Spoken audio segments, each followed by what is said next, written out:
Okay, cool. I guess I'll just kick things off now. Before I introduce our speaker, I just wanted to explain how the format of this is going to work. So essentially, there'll be a talk for 15 to 20 minutes or so.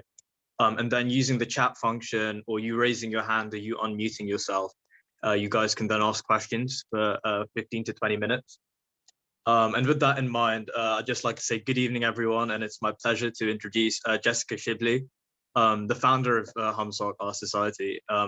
And it's a great way to kick things off, given that this is the 20th anniversary of our society's founding. So just a quick bit of bio. Jessica studied chemistry at St. Hilda's while she was here at Oxford. And in the year 2000, 2001, she set up HUMSoc as a way for students to, like-minded Hindus, to meet one another and also to spread obviously all the teaching associated with that. After leaving university, Jessica worked in finance, and whilst working there, through a fellow HUM member, found out about Chinmaya Mission, which she's now the secretary of, a religious organization. And in that capacity, she's hosted talks and workshops which spread more awareness about Hinduism and kind of convey greater information on that. Since then, and since becoming a mother, she's now embarked on a career change, working at the BBC as the Diversity and Inclusion Lead for Children and Education. And she's going to talk to us about the role of faith in her life after university. Thanks so much for your time, Jessica, and I'll leave it to you. Thank you, Aditya. Thanks for the lovely introduction, and thank you for inviting me to spend a bit of time this evening with you all.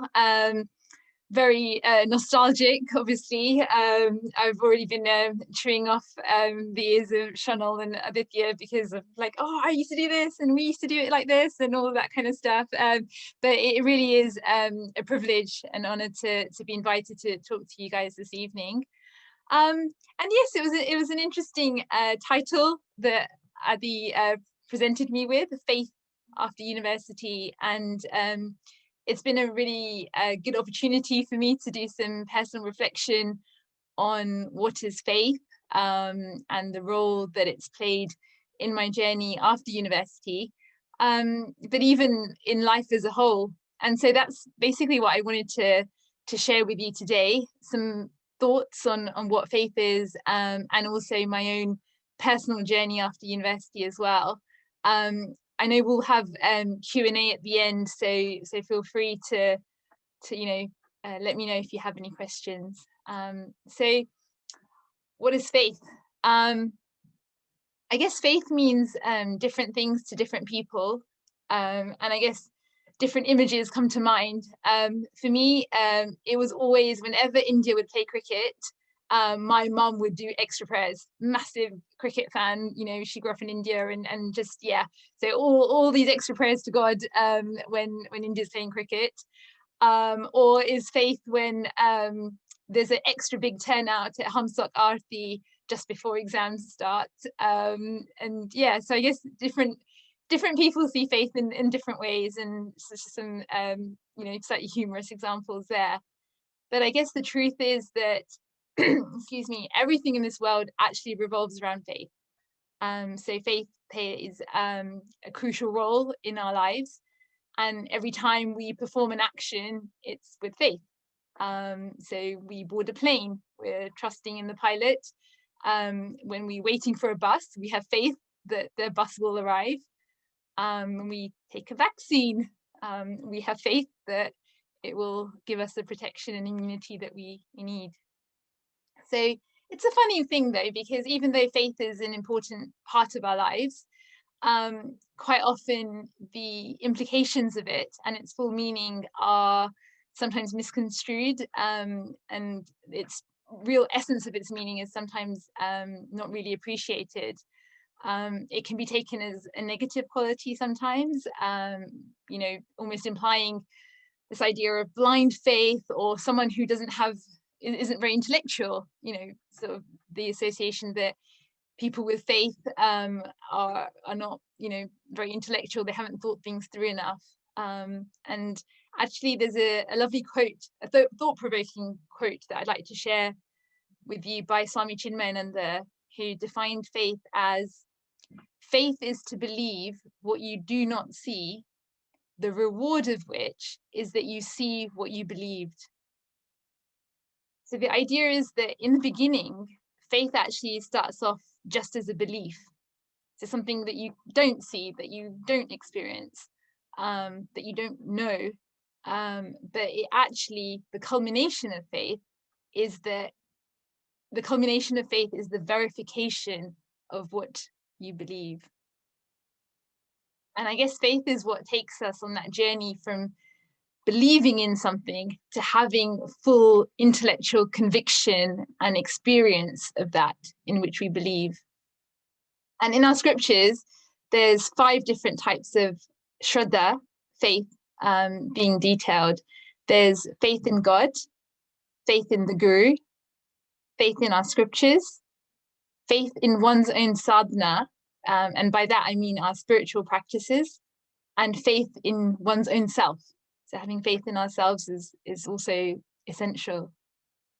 And on the spiritual journey, if we want our faith to be Shraddha, which means if we want our faith to be based on intellectual conviction and understanding, and not to be that blind, superstitious belief, then we actually need to spend time studying the message of the scriptures and listening to the words of spiritual teachers. And I'm sure everyone on here is familiar with the Bhagavad-Gita. And, you know, I think I love like how the Gita kind of starts off with this like, you know, hugely dramatic scene really. And you've got Arjun, who's the best of the best warriors, who's, you know, at the pinnacle, at the peak of his field.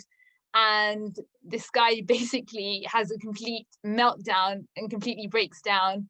He's completely stressed out, he's crying, he's agitated, and he just doesn't know what to do. And actually he wants to run. And actually the truth is that in whatever scenario or however the situation is packaged, we've kind of all been in that situation in some form or another. Not on a battlefield facing 100 cousins and teachers, but I think that it's very rare to meet someone who's not been in that position. I think we've all been in that position where life situations may seem completely overwhelming at a particular period or a time in our life, and sometimes, you know, you can't see beyond it, and it seems unsurmountable. And so in the Gita, what does Krishna say to Arjun?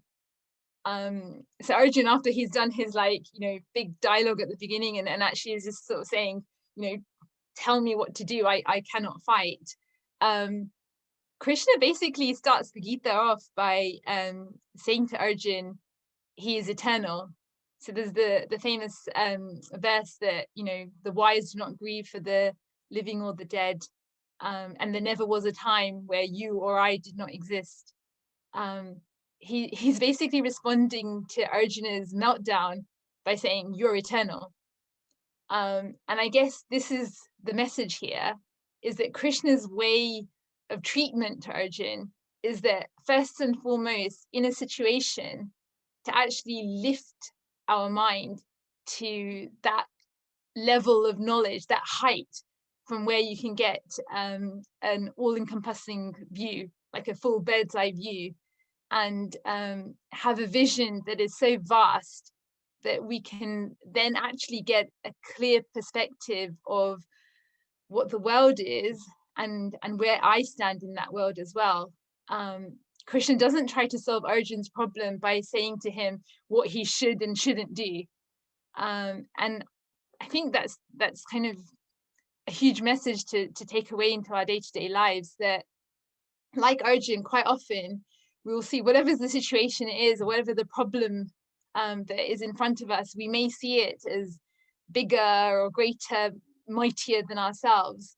But to tackle Arjun's problem, Krishna gives him Atmagyana, which is the knowledge of the self. He shows Arjun why he should become fearless, to recognize that he's not a limited individual, but actually he's the self, which is infinite and permanent. admittedly, for most of us, myself very much included, this will seem a concept too far away to truly grasp.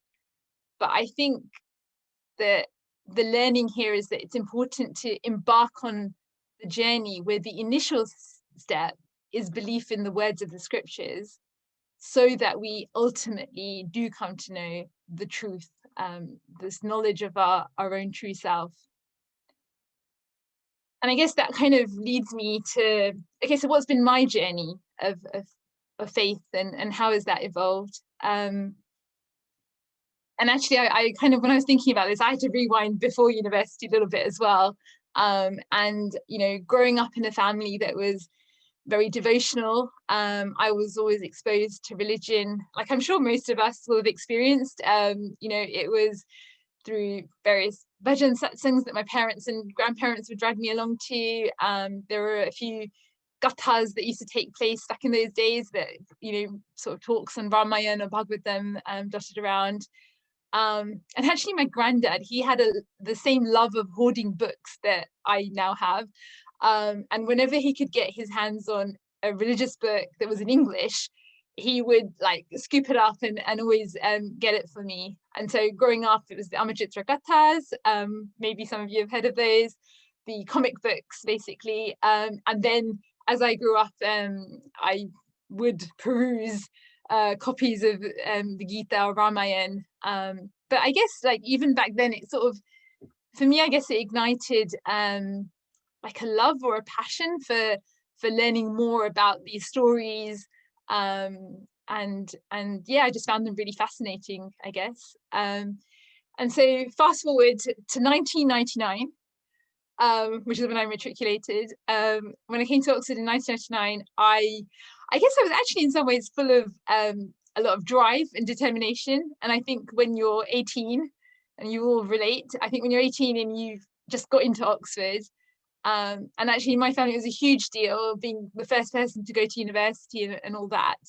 I think there is a certain sense of like, I guess, self-confidence, a certain sense of hope that, and you feel like you can do anything, like you're sitting at the top of your mountain a little bit.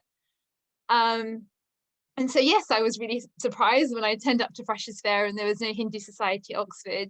And I kind of spent my time over the course of that first year, while studying chemistry, of course, but I guess asking people what they thought, whether, you know, it was a good idea to maybe set up a Hindu society. And to be honest, I got a real mixed bag of responses. But one thing that came across was that a lot of people did identify themselves quite strongly as being Hindu. But maybe they're at a point in life where they realized that they wanted to know more about what that really means, and, you know, to have it as more than just a label really, for themselves. And so yeah, at the start of my second year, September 2000, HUM was born. And I think Aditya's already sort of talked to this, but for me, the most important reason was to create a platform to bring Hindu students together to learn more about our background and our culture and religion, but also to create a forum for anyone that wanted to learn more about it as well. And I guess the rest is history, as they say, and here we are 20 years later. And I'm happy to talk more about the HUM journey. You know, I'm sure there'll be other events over the course of this 20-year anniversary, but also in the Q&A if anybody wants to ask anything. But I think the reason I've kind of started this part of the story is I wonder if people on here are familiar with this idea of swabhava. So in our scriptures, we all have, like, it said that we all are born with these innate tendencies called vasanas. And quite simply, it's our likes and dislikes. You know, why one person gravitates to one thing and another person doesn't, but yet gravitates towards something else. But there's something a bit deeper as well, which is known as swabhava, which is our innate nature. Very kind of hard sometimes and a bit intangible to define, but you'll know kind of, if when we look at our own lives, we'll see certain patterns and certain things that we always end up almost getting propelled by almost like an external force sometimes, that always propels us into various roles, situations, fields, no matter what. And it's almost like a magnetic kind of pull, that we always end up, whether it's in certain situations, you end up always being the leader in that situation. You know, even if you're decided, I'm going to take a step back, you always end up doing that, or whatever it might be. It's a lot more to it, but it's just at a very high level.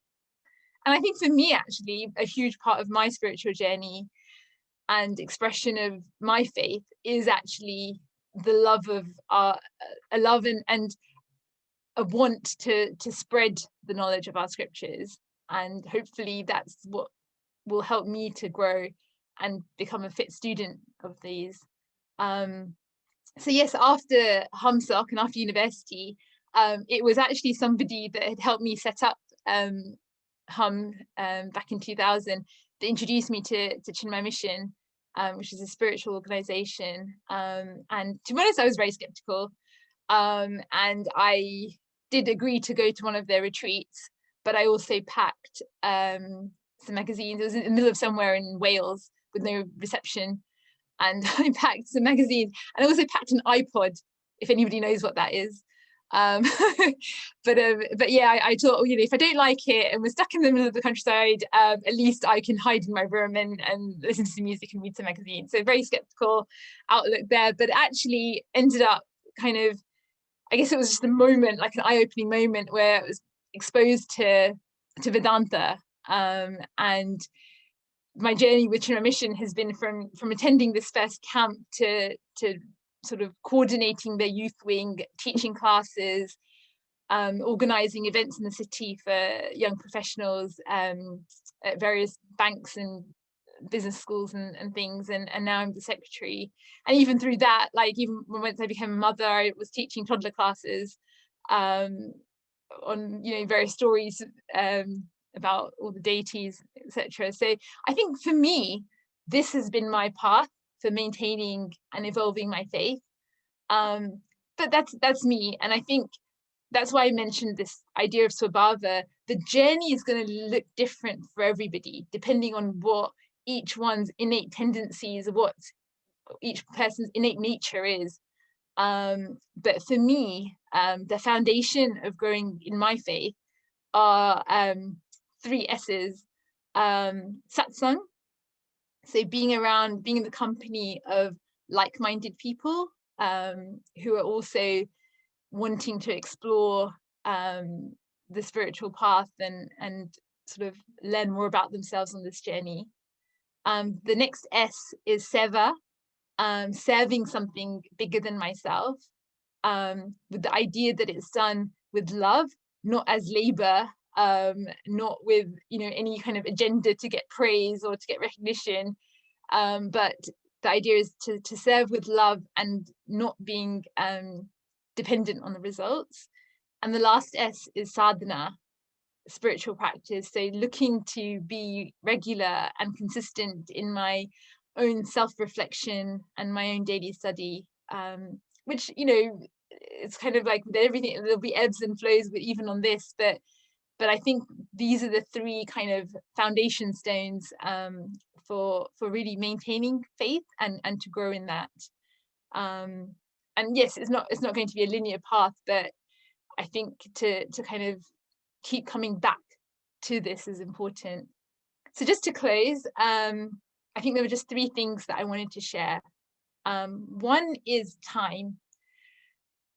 I know you guys are probably all really busy and, you know, sort of staying up late at night doing essay deadlines and things like that. But I think after university, my reflection is that time becomes more of a commodity.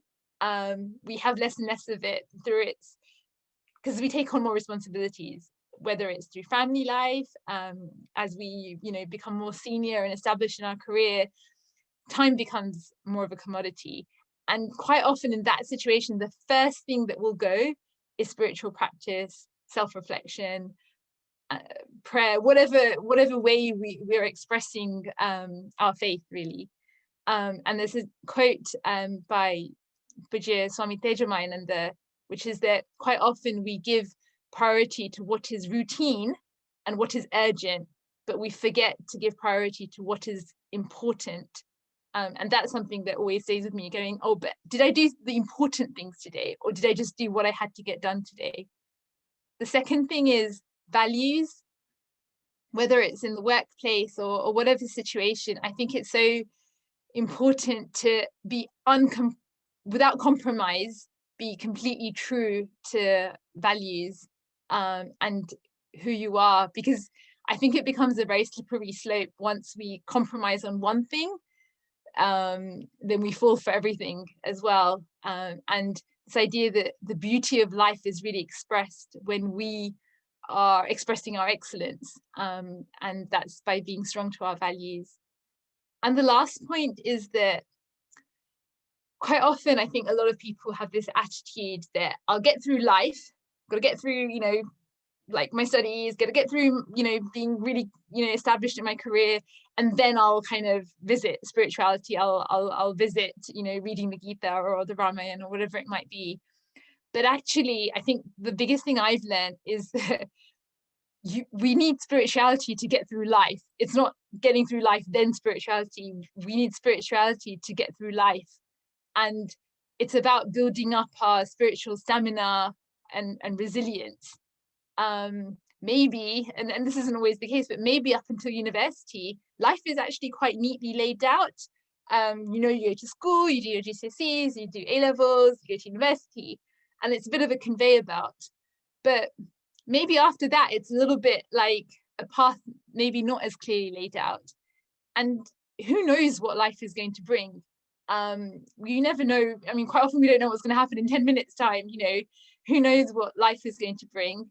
But if we have that foundation of being steady and firm in our faith, then that's what's going to help us get through those situations. And I think it's very apt, if anything, the last year has shown us is that we don't know what's going to happen, that change is inevitable. But if we can, have faith and view life, as Krishna said, to view it from that highest altitude, then only then will the obstacles start appearing insignificant. And to close, I guess a quote that I wanted to share by Pujya Swami Chinmaya is, without spiritual stamina, no one can stand up to the threats and onslaughts of circumstances in life. So thank you. Awesome. Thanks so much, Jessica, for that. It was really thought-provoking.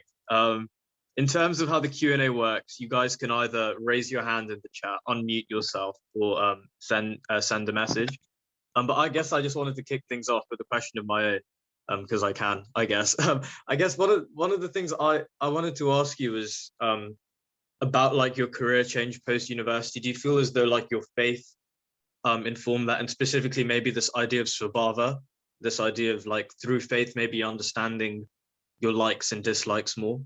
Yeah, no, absolutely. That's exactly what happened, if I'm honest. So, I mean, I don't know what it's like, at the moment at university, but I know when I was there, the milk round was, sort of all the banks, all the investment banks in particular, would come to Oxford, give their very amazing events. Actually, they used to splash a lot of money and host a lot of really, really nice events, book entire restaurants, and there was a lot of kind of enticing students from Oxford to come and sign up to internship programs and graduate training programs. And I didn't really, I was studying chemistry, but I didn't really know what I wanted to do. And so for me, this seemed like a very attractive package, I guess, in some ways, that, you can go and do a summer internship, you get paid more than any other industry, for a summer job. I basically thought, I'll do the internship and I'll see how it goes. And then I got the job offer for the grad program. And those days we used to also have sort of the golden handshake, the signing on bonus and stuff like that. And this is all pre 2008. So this is when, you know, people hadn't been banker bashing, that actually, you know, it was kind of, it was something that was seen as being quite, I guess, shiny in terms of like reputationally, like it was a nice kind of image. And yeah, no, I kind of followed that path. And to be honest, I did enjoy my job, and I was okay at it. But I think I realized that this is not really where my passion lies. It was just something I was doing.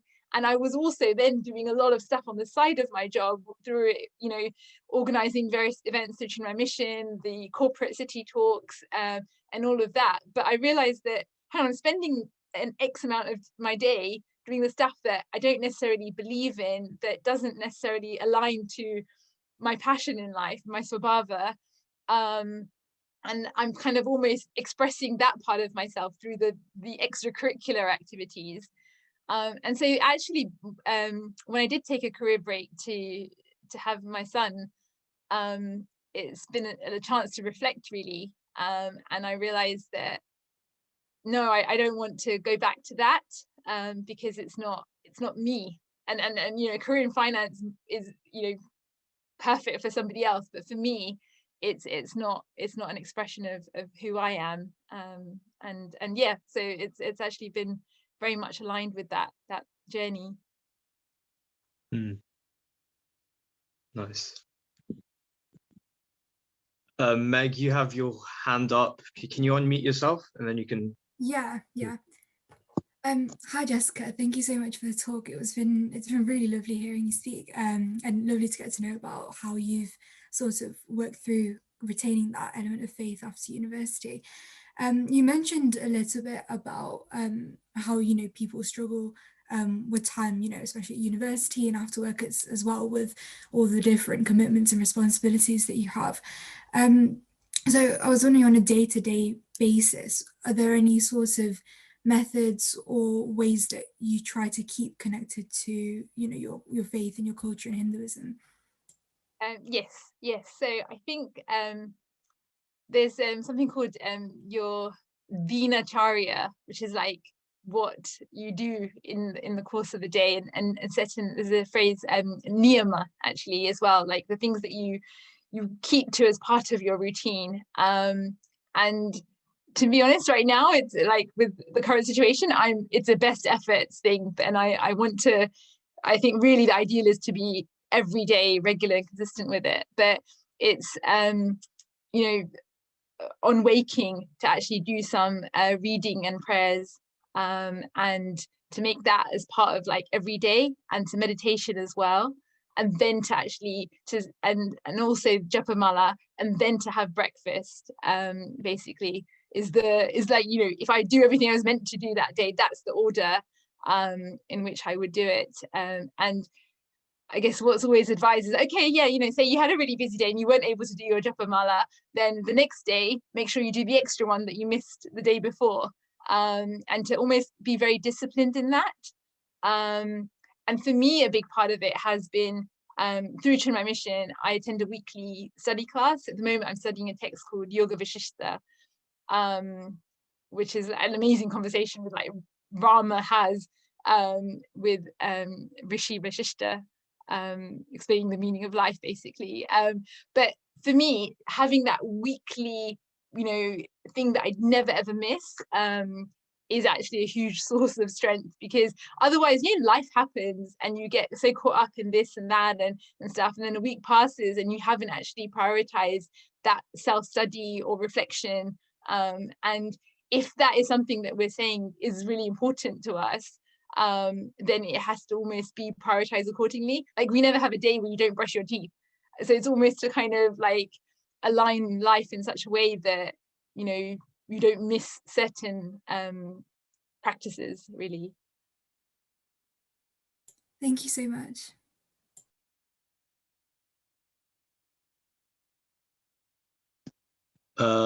Samyak, you have your hand up, so you go ahead and unmute yourself. That works. I thought I'd just turn my camera on as well. Thank you. I wasn't going to put Meghna on the spot and say, can I see your camera on? but thank you.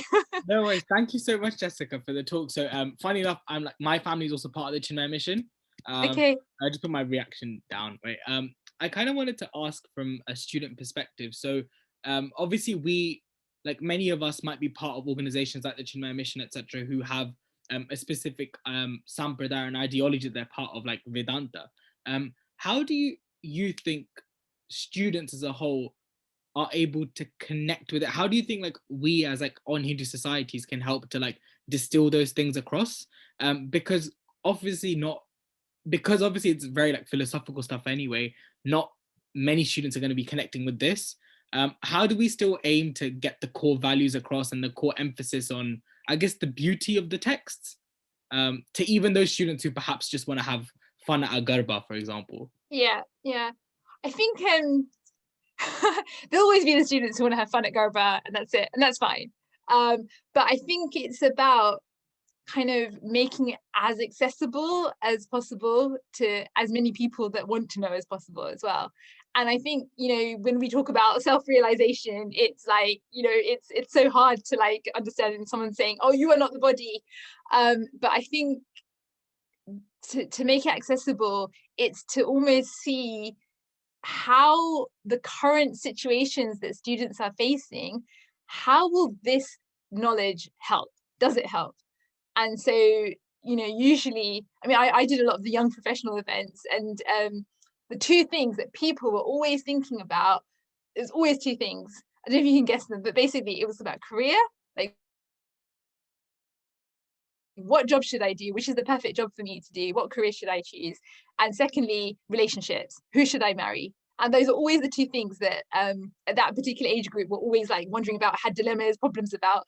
And so if you can understand that this knowledge can help you in your choice of career even, and this knowledge can help you even in your choice of spouse, suddenly it kind of, people don't think of it like that. They're like, oh, I'll figure my career out, I'll figure out how to marry, and then maybe at some point I'll open the Bhagavad-Gita when I'm 80, but it's actually about how relevant, and it really is relevant to the decisions that we're making, even, when we're in our 20s.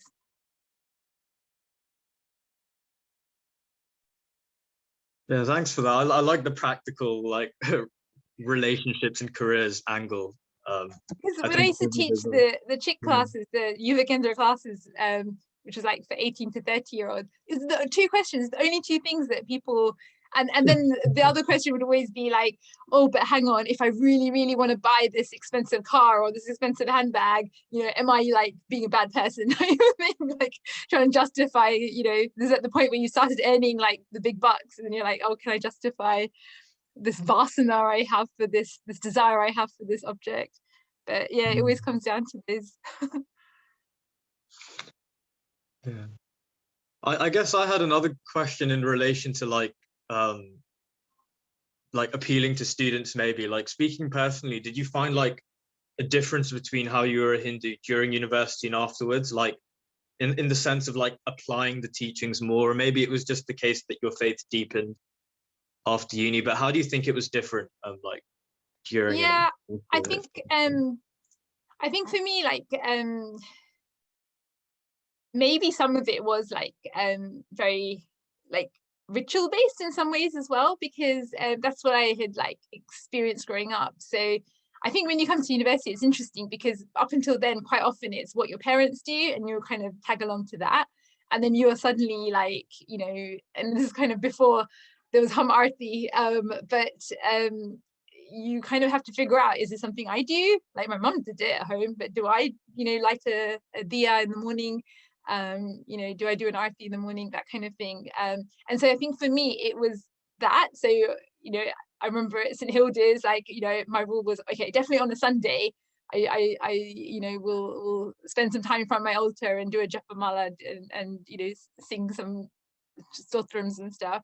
And then part of it also, we were trying at that point, like to have more like, talks on the Gita or this and that, but it was very kind of like trying to find someone to speak about it was difficult as well. But I think for me, the biggest change was actually when I came across Chinmaya Mission for me personally. And it seems bizarre that I'd gone to this camp with this attitude that I'll just hide in my room with this iPod. But but for me, it was then understanding not just like what is our Hindu dharma, but the almost the science behind it. Like, you know, what is the world? Who are you? You know, what is your relationship with the world? And just really answering a lot of questions that I never even like thought that, you know, there'd be like such a clear answer to. Thanks for that. Thanks. Shreyas, you have a question? Message me saying that. Yes, thank you, Adi, and thank you so much for the talk today. I really enjoyed hearing from you. I had a question sort of that you briefly mentioned during the talk, which was about when you were starting the HUMSoc at Oxford. And I wanted to sort of ask whether, like, what challenges you faced and whether it was hard to bring people together and have all the university students around with each other, especially like with the new society. I think we are going through our own version of that right now in the online environment. Yeah, no, absolutely. Yeah, it was actually really strange because for me, it was really obvious. Like, look, there's an Islamic SOC, there's a Jewish SOC, there's a Christian SOC. Why is there not a Hindu SOC? And I was saying to the guys the other day that, you know, there was an Asian society. And so a lot of people, when I would speak to like people at the Asian society, they'd be like, but we don't need a Hindu society because we have an Asian society and that's more inclusive. So isn't that better? And I guess for me, it was just understanding that, yes, that has its place, but there also needs to be a forum for Hindus to, you know, be able to talk about certain things, like whether it's festivals or certain issues, or open up like various topics. And I guess that was the initial challenge, that we don't need a Hindu society in Oxford. And so, you know, why are you trying to do this? Then the other thing was, people have tried it before and it didn't work. So it doesn't work in Oxford. Oxford, for whatever reason, does not, you know, the environment of Oxford is not suitable for Hindu SOCs. Even though they have one at Cambridge that was like thriving and working really well. And I went and visited them to get some of their ideas. But yeah, it was just this kind of, I don't know why actually, but it was just, there was a lot of resistance from that front, that we don't need it and it's failed, so it's not going to work. And then I think there were a few people that would be like, okay, I'll help if you want, you know, if that's something you really want to do, I'll help. And I realized that those were not the people I wanted necessarily. So I was like, we're going to have interviews. So it was me and a friend who decided to sew the banner the night before the Freshers' Fair. But actually we decided we're going to, so that was the first thing we advertised for, was interviews for the new Hindu SOC committee. But it was also interesting, and I'm sure you guys have, over the years, the society will have had discussions, various committees will have had discussions on this, but it was like, what is our identity?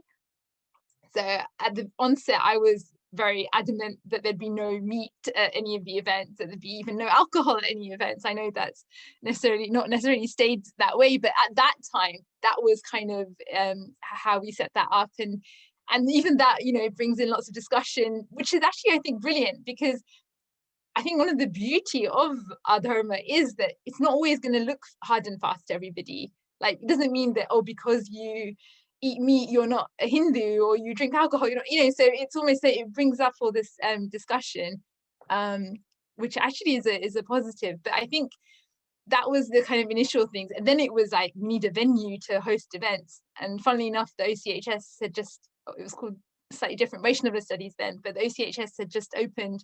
So we're like, oh, can we do artis there? And, you know, convincing them to let us use their premises, even though they weren't sure about this undergrad society. So I'm just touching on a few of the initial challenges. And yeah, we got a committee together, and I guess I ended up overseeing it through doing a 4-year degree. It meant that I could oversee it for longer. But it was really interesting to kind of almost find our identity as well once we had set up, like, what events do we do? Who are we?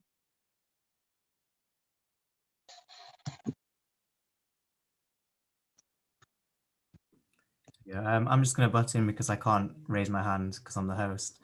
But I just wanted to ask on HUMSoc as well. I know we touched on this last week when we spoke, but just for the benefit of everyone else, because I was telling you I've had questions about this. Why did you decide to call it HUMSoc, and what does that actually mean?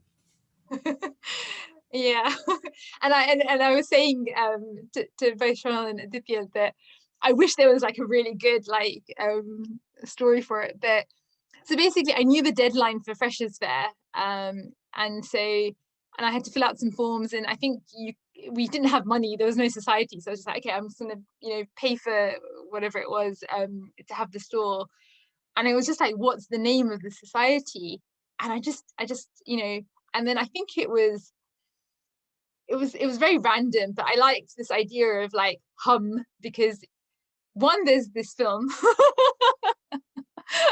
but that's not the official line. We're not going to use that as the official line. But I just like the idea that it was this idea of like being together, this whole idea of being united. And I think one of the strengths of Hinduism is unity and diversity, right? And so, yeah, and actually we just called it hum. And there was a time, I remember when we were making a new banner, we were like, should we make it stand for something? Can hum be an acronym? And we had Hindu university members. You really tried to force an acronym to work. And then we kind of, so we did have one banner that had that, and then we ditched that idea and we just said hum Oxford University Hindu Society. And then I saw, a few years later, it become HUMSoc, which also works very nicely. but yeah, it was, I guess, the only thing I can say is that it was this idea of being together, but it was also based on a deadline fast approaching.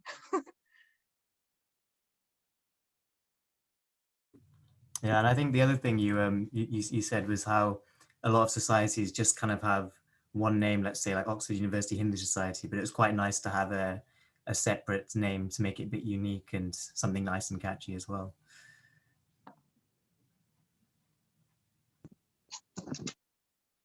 Cool. Are there any further questions that anyone has?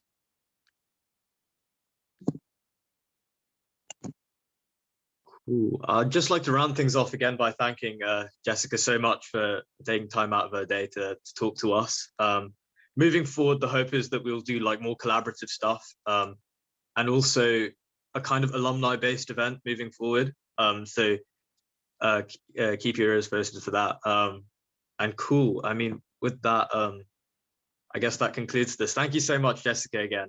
Cool. Thank you so much again for inviting me, and I've really enjoyed the session. So thank you, and yeah, hope I get to see you all again. For sure. Cool. See you guys in a bit. Thank you.